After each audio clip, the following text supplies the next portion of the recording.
Welcome to On the Go with Celico, the podcast where we introduce tips and techniques for job seekers in Southeast LA. Enjoy the episode. Greetings, listening world, and welcome to On the Go with Celico. And today's episode, Multi-Generations in the Workforce from a Business Perspective. We're your hosts, Margene Clements and myself, Tammy Ferranti Lansdowne, anticipate having a lively but meaningful conversation that will ultimately assist businesses diminish the challenges of the multi-generational workplace. So first off, I would like to ask each one of our guests to introduce themselves, and please be sure and let us know which generation you represent. Let's start right over here. Greetings. My name is George Ray. I'm chairman of the board at LaFell Manufacturing Company. We're an aerospace business and located in Santa Fe Springs, California. We're an employee-owned ESOP company, and I've been working at LaFell for 56 years, and I'm part of the silent generation. Hi, I'm Jim DeRosa, and I work for SCORE. We're business mentors in Orange County. We help people start their own businesses. Before that, I owned my own business, was Quartermaster. We were headquartered here in Cerritos. It was a uniform company. We sold retail, catalog, and through direct resources. We employed several people. So I'm one of those boomers, and most of my experience is in hiring Gen Xers and people of my own ilk generation. Hi, my name's Christine Hahn, and I'm a co-founder of I Am Beauty. That's spelled IAEMbeauty.com. It's an online skincare e-commerce business, and as a co-founder, my other two co-founders and I, we opened the business officially in November 2017, and we handle everything because it's just the three of us at the moment. So, great. Oh, and I'm a millennial. I'm sorry. My name is Terry Boone, and I'm an accountant. My titles are Director of Accounting, Controller, and also Accounting Manager. And I'm a Generation X. My name is James Von Hars. I'm an engineer with the Los Angeles County Fire Department's recruitment unit. I have 18 total years in the fire service, 5 of those with Los Angeles County. I am technically a Gen X. Great. Thank you, everyone. And thank you so much for being here. Let's get our podcast really going. Because people are living and working longer, it has become clear that we are facing a new future in terms of demographics at work. We will soon have 5 generations in the workplace all at once. In prior years, we've had maybe 2 or 3 generations at a time with accepted and overlooked differences. But the divide seems to be growing wider today. I'm not sure about you, but quite often I read headlines that say, how to work with millennials, how to engage and retain millennials, what does it mean to work with millennials, etc. But I rarely see articles saying, how do you work with baby boomers? What do they need to be engaged and stay on the job? So why do you think that is? Why all the attention is given to millennials? What are your thoughts and solutions? Can we start on the other side of the room? Absolutely. I think for us, the multi-generations, it offers a wide diversity of skill sets. Some of the things I think we learn a lot more from the boomers that are on the job. They are the most experienced, and I think in their generation is when they saw probably the most activity. Some of the millennials that we're hiring, they offer, our organization is becoming a lot more tech savvy, just like everything out there, and they actually bring that to the table for us. Almost everything we do is electronic now, and when I first came in the fire service, everything was paper, and so I'm actually having a hard time adapting to that. So I would say all these different generations really offer a lot, so it's just part of the team. It's actually... As things changes and as we start losing personnel, they start retiring. We lose a lot in our boomers. So, thank you, George. How do you see that? I've been in a position of hiring for about 50 years, and I see the same thing. But I try to pick people who are good team players, no matter what generation they're from, and I look at the generation experience. They're all different, and I try to fill the slot that I'm looking for people of a different generation, so we have a multi-generational workforce. but team players. For me, that's number one. Great. So, how does management ease that transition? Anyone? I think one of the characteristics that I think everyone's looking for in any employee is the work ethic.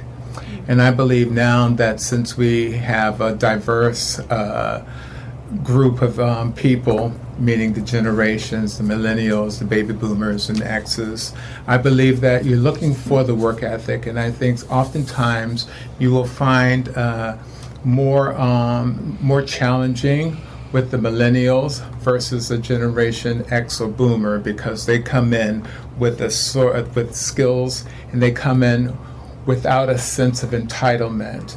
And they have also, and this is my experience, they also really have, like I said, they have a work ethic that is really, really strong, and they really want to get in there and get the work done.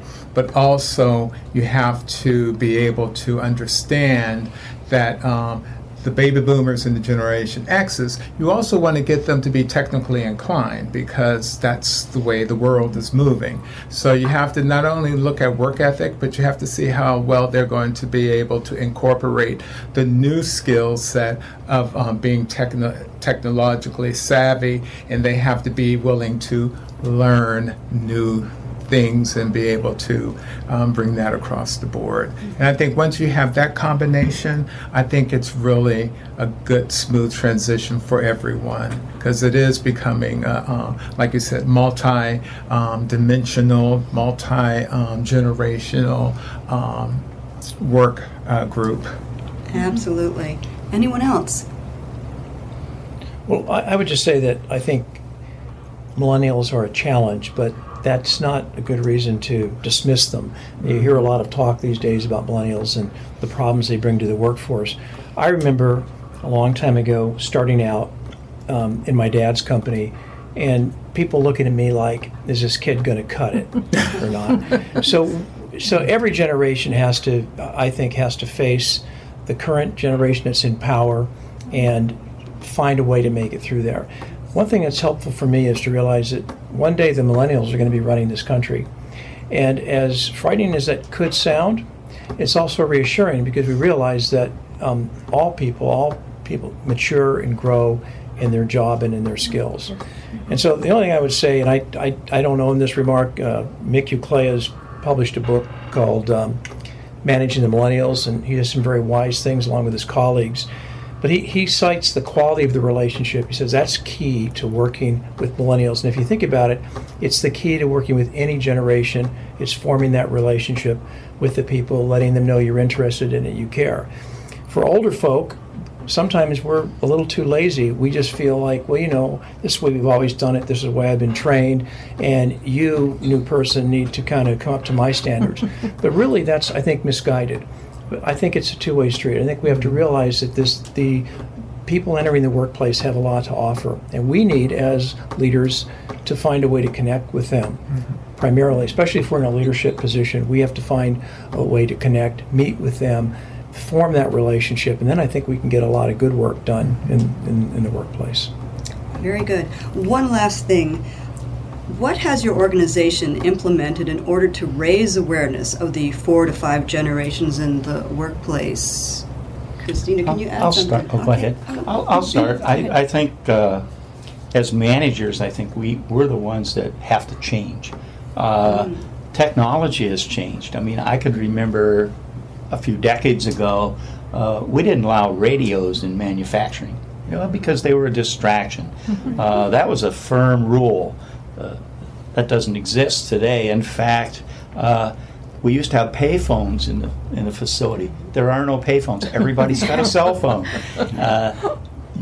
We would never let people in the shop, let's say, take phone calls during work. Now everybody takes phone calls during work, and they probably plan their vacations on our computers too. And so management has to change. That's just part of the difference, I guess, in managing and the environment that we live in. Technology has driven a lot of that. True. Yeah, and I agree with what George said about that, about adapting management level with employees. Currently for my company, we have 3 co-founders, including myself, and we're all millennials technically, but one of us, she is really, because she works in her full-time job with a lot of baby boomers, her mentality is quite baby boomer-like. So with that, we actually have to have a lot of dialogue, especially when we approach certain issues or things that come up in our company. The way that myself and my one coworker want to approach it is very different from my third co-founder. So there's a lot of dialogue that goes on, as well as values as well. I think it's a little bit different, millennial values with the baby boomer or other generations, quite frankly. And I think millennials really want a work-life balance. They probably see their parents or their grandparents worked really, really hard. The American dream, go to work, retire when you're 65 if you're lucky. Millennials don't want that. We want more work-life balance now, and it might sound like an entitlement thing, but it's something that managers have to understand, that value of having a good life at home, time to do personal things, but also work hard in the workplace and climb up the ladder. The time issue's really interesting. So baby boomers, we had a different concept of time. Okay, so things took a lot longer to get done. We had to write things out, and I'm being facetious, but I'm also telling it.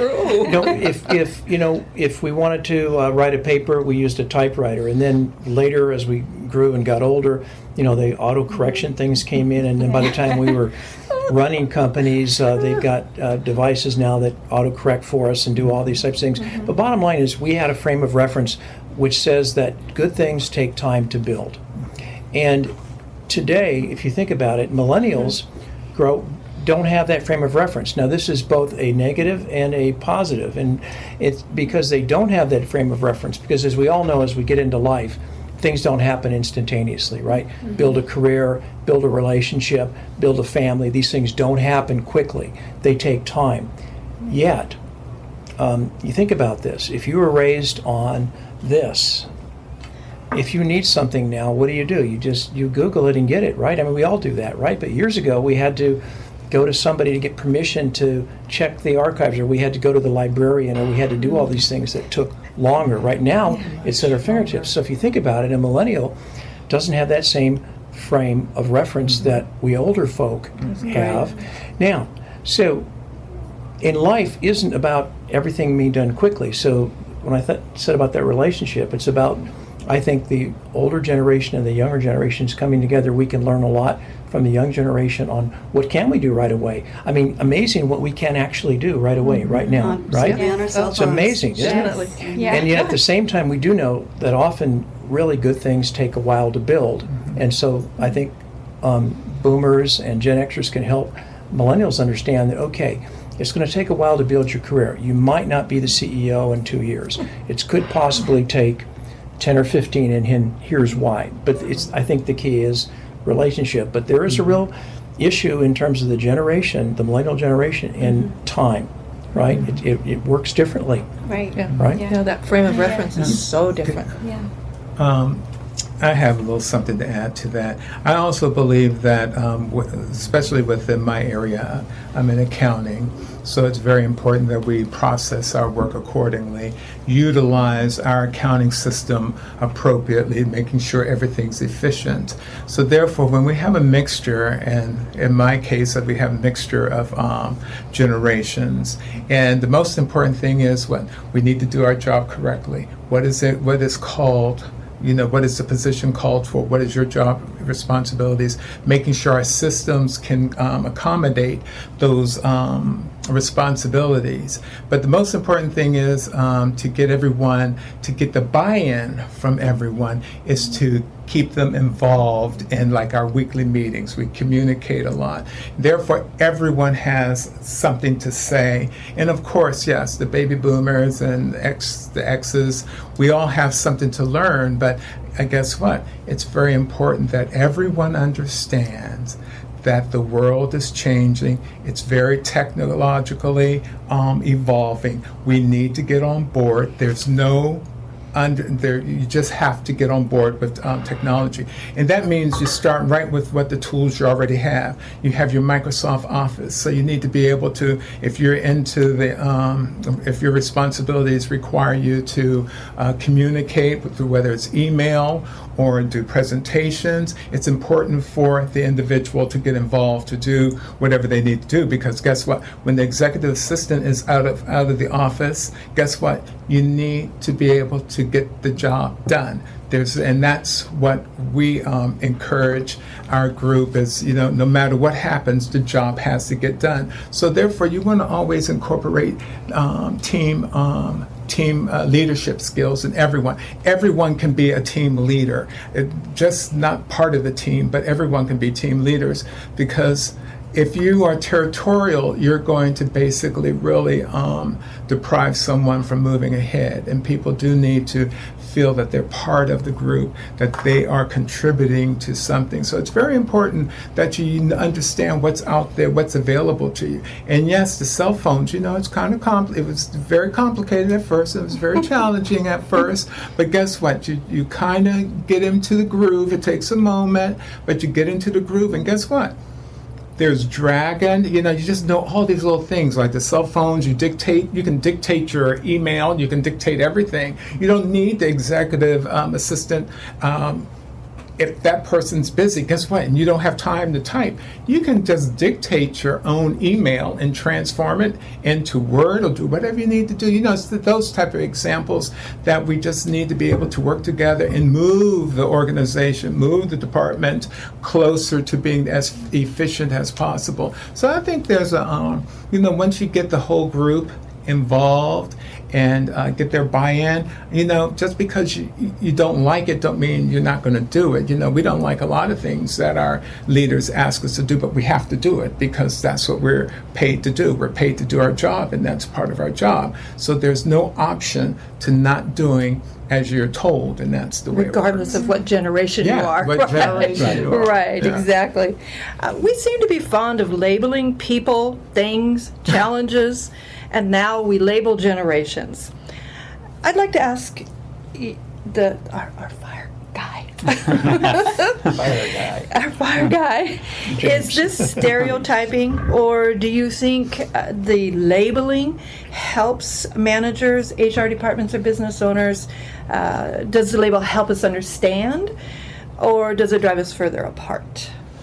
I'd say in our organization, it almost doesn't exist because we're such a diverse organization. We're culturally diverse, we're generationally diverse, we're diverse in terms of people's life experience. So we pretty much have somebody from everything in our organization. Now, where I say it doesn't really affect us is we all have to accomplish the same mission, and kind of like how how like you mentioned, the job has to get done one way or another, and it has to get done immediately, and it has to get done as efficiently as possible. And to tap onto that, we're a paramilitary organization, so pretty much any order is a direct order, and you have to carry that out as quickly and efficiently as possible. So we're aware that it's there. We're aware of the different generations that are among us, but we're also aware of what they bring to the table. So, kind of like you had mentioned earlier, it's all about being part of a team. It's all about what type of asset that you can be to our organization.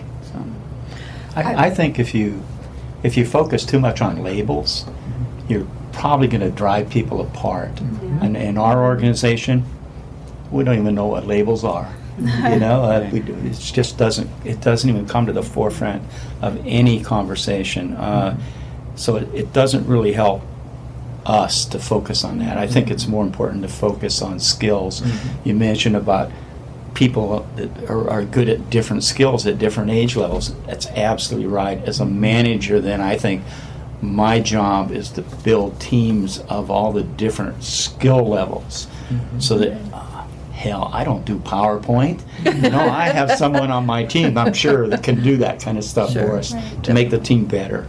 And so I think it drives us apart. I don't think we should focus on that in an organization. I'm sorry. Oh, well, I was just going to say that although labeling, I do believe it's a type of stereotyping, as with any label, I think it does help some kind of understanding. For example, not in my current position, but in a former position, I was in a more traditional setting where the corporate culture was quite stiff and very traditional. So with particular positions that they kept trying to fill, it was usually millennials, people that just graduated from college, they're looking for a job, it's entry level, and that's what the organization needed. But because there was this generation gap and this new person coming in, usually millennial, they couldn't quite adapt to the culture, the company culture, and so the turnover rate for this particular position was very high, and they really just needed someone to fill it. And so that was one of the things that they had trouble with. And so I think that although the labeling, it is stereotyping, it does help to kind of see the attitude of the new person coming in, their values, what they're looking for. So I think it helps in a little bit. Stay tuned for more in part 2. Thank you for listening to On the Go with Celico. If you've enjoyed the episode, please subscribe to the podcast on iTunes. You can also download our app, available for free on Google Play and the Mac App Store. Thank you for listening, and we'll be back soon with a new episode.